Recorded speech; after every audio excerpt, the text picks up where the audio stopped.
Assalamualaikum teman-teman, gimana nih kabarnya? Semoga sehat selalu ya. Sebelum ke pembahasan, kita kenalan dulu ya dengan tutor-tutor yang akan menjelaskan materi pada kesempatan kali ini. Asik!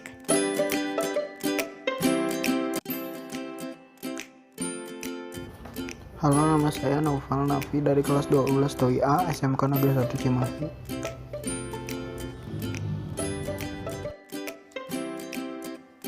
Hai, namaku Alvito Nur Cahyo, kelas 12 TOI A, SMK 1 Cimahi.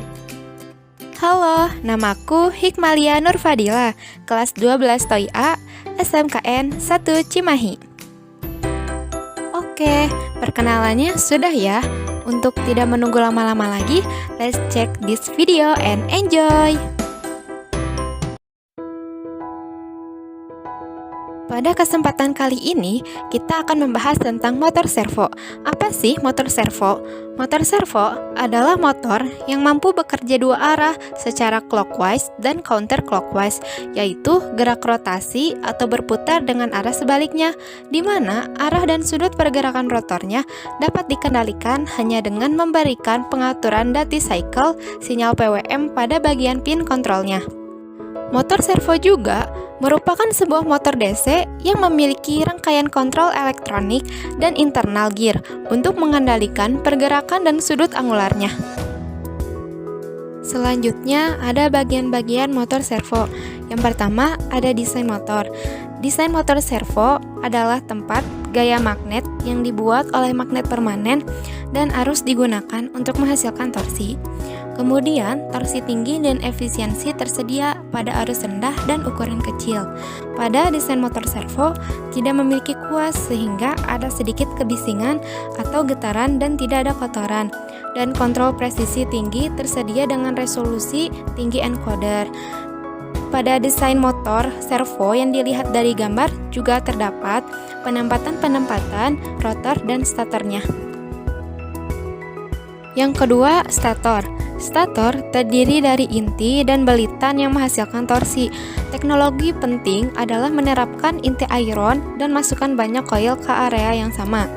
Inti terbagi atau tipe belitan terpusat yang dapat menyisipkan banyak coil ke area yang sama telah meningkat dengan kemajuan teknologi pembentukan dan penggulungan, terutama desain menggunakan teknologi FEM, menjadi biasa meminimalkan riak torsi dan torsi cogging. Kemudian, motor servo menjadi berukuran kecil dan presisi tinggi. Bisa dilihat pada gambar bahwa yang berwarna merah itu merupakan winding stator atau inti dan balitan dari stator. Selanjutnya yang ketiga, rotor. Dilihat dari gambar bahwa bagian rotor terdiri dari poros dan inti rotor dan magnet permanen. Itu dapat menghasilkan daya tinggi di ukuran yang sama tergantung pada kinerja magnet permanen. Jadi, memilih dan menerapkan magnet permanen adalah teknologi penting, terutama ia dirancang untuk meminimalkan torsi cogging melalui teknologi FEM dengan stator. Torsi cogging sendiri merupakan karakteristik yang melekat pada generator magnet permanen yang disebabkan oleh geometri generator. Torsi cogging sendiri dapat mempengaruhi start, menimbulkan bising dan vibrasi mekanik. Jadi, pemilihan dan penerapan magnet permanen pada motor servo ini bertujuan agar tidak mempengaruhi start, agar mengurangi kebisingan dan vibrasi mekanik. Selanjutnya, yang terakhir dari bagian-bagian motor servo, yang keempat yaitu encoder. Digital encoder dapat dibagi menjadi tipe optik dan magnetik yang mengkodekan sinyal listrik ke sinyal digital. Jenis optik yang memiliki resolusi tinggi biasanya sering digunakan. Dilihat dari gambar merupakan bentuk pengkodean sinyal listrik ke bentuk sinyal digital. Di sini kita bisa lihat material dari motor servo. Yang pertama metal, yang kedua sintetik, yang ketiga such as copper, yang keempat polyethylene, yang kelima stainless steel. Yang selanjutnya adalah jenis-jenis motor servo. Yang pertama, positional rotation merupakan motor servo yang paling umum dengan poros output berputar setengah lingkaran 0 sampai 180 derajat yang bisa bergerak searah atau berlawanan dengan arah jarum jam. Tipe ini terdapat roda gigi tambahan sebagai mekanisme pencegahan putaran motor servo melebihi batas. Tipe ini biasanya digunakan ke aplikasi seperti mainan, pesawat terbang, mobil, robot, biasanya juga dia menggunakan Arduino sebagai inputnya. Yang kedua adalah continuous rotation, merupakan tipe motor servo yang dapat berputar 360 derajat. Motor servo ini dapat berputar searah atau berlawanan arah jarum jam. Sesuai dengan namanya, motor servo ini tidak memiliki sudut defleksi putaran seperti motor servo yang lain, melainkan berputar secara kontinu. Motor servo continuous rotation sering dipakai untuk mobile robot. Yang ketiga adalah linear servo motor. Linear servo motor ini adalah tipe motor servo yang bergerak secara linear atau maju mundur sesuai namanya. Perbedaannya dengan motor servo yang lainnya adalah adanya roda gigi tambahan dengan mekanisme rack and pinion untuk mengubah gerakan rotasi menjadi gerakan linear. Contohnya bisa dilihat ya. Yang selanjutnya, yang nomor 4 adalah brushless DC servo motor, merupakan tipe motor servo yang tidak menggunakan brush atau sikat. Sesuai dengan namanya, brushless tanpa sikat. Sebenarnya brushless servo motor ini sama seperti motor servo yang lain. Perbedaannya hanya pada proses komutasi yang sudah tidak menggunakan komutator mekanik dengan brush lagi, tetapi sudah menggunakan teknologi elektronik dalam proses komutasinya, yaitu controller dan sensor. Biasanya motor servo brushless ini diaplikasikan pada mobil listrik, DVD player, cooling fan, komputer, dan pesawat tanpa awak. Aplikasi motor servo brushless ini semakin meningkat karena lebih efisien dan daya motor kecil pun sudah bisa menghasilkan putaran yang tinggi dan torsi yang besar jika dibandingkan dengan motor AC atau motor DC biasa.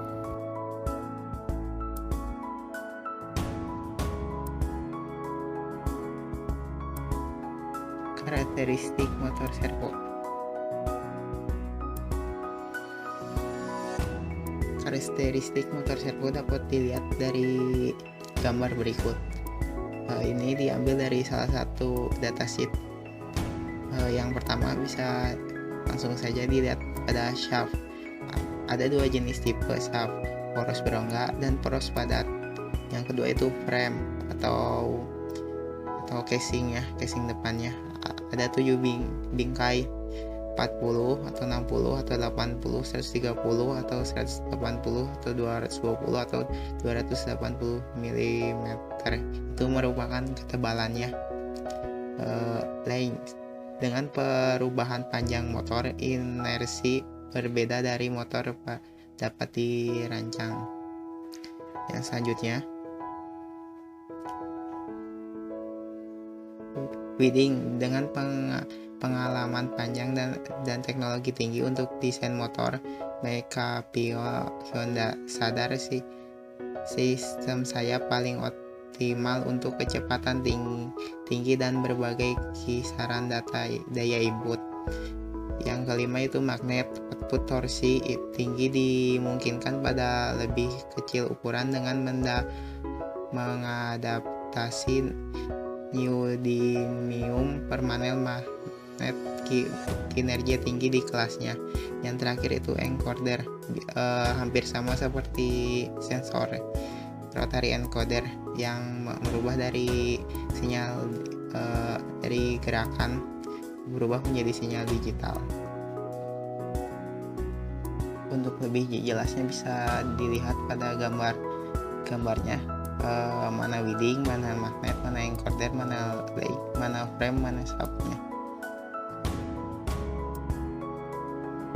Sekarang masuk kepada prinsip kerja motor servo. Prinsip kerja motor servo. dikendalikan dengan menggunakan sinyal modulasi lebar pulsa atau PWM yang sering kita sebut.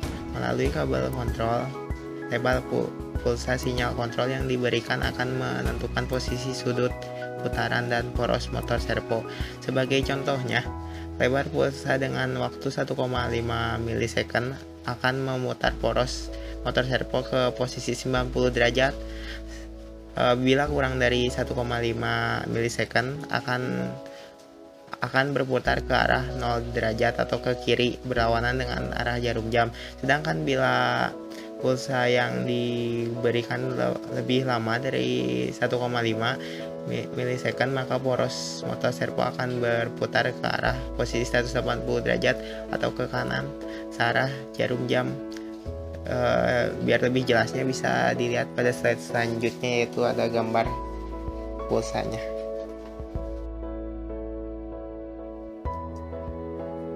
Dapat dilihat dari gambar ini salah satu contoh gambar PWM atau pulsa. Ketika lebar pulsa kendali telah diberikan, maka poros motor servo akan bergerak atau berputar ke posisi yang telah diperintahkan dan berhenti pada posisi tersebut dan akan tetap bertahan pada posisi tersebut. Jika ada kekuatan eksternal yang mencoba memutar atau mengubah posisi tersebut, maka motor servo akan mencoba menahan dan melawan dengan besar kekuatan torsi yang dimilikinya. Namun motor servo tidak akan mempertahankan posisinya untuk selamanya. Sinyal lebar pulsa kendali harus diulang setiap 20 milisecond untuk menginstruksikannya agar posisi poros motor servo tetap bertahan pada posisinya. Berikut ini adalah ilustrasinya seperti gambar yang ada pada slide ini. Yang terakhir yaitu kelebihan dan kekurangan motor servo. Kelebihan dari motor servo antara lain akurasi tinggi. Motor servo tidak bisa bergerak dan beresonansi saat beroperasi atau bergetar saat digunakan. Efisiennya tinggi, rasio torsi terhadap inersi tinggi, tidak bising meskipun pada RPM tinggi, tidak seperti motor lainnya. Fleksibel dan mudah dikontrol dan diprogram melalui output digital. Kekurangan dari motor servo antara lain harga relatif lebih mahal dibandingkan motor DC lainnya, dan bentuknya cukup besar karena satu paket, yaitu motor servonya sendiri dan membutuhkan satu buah driver.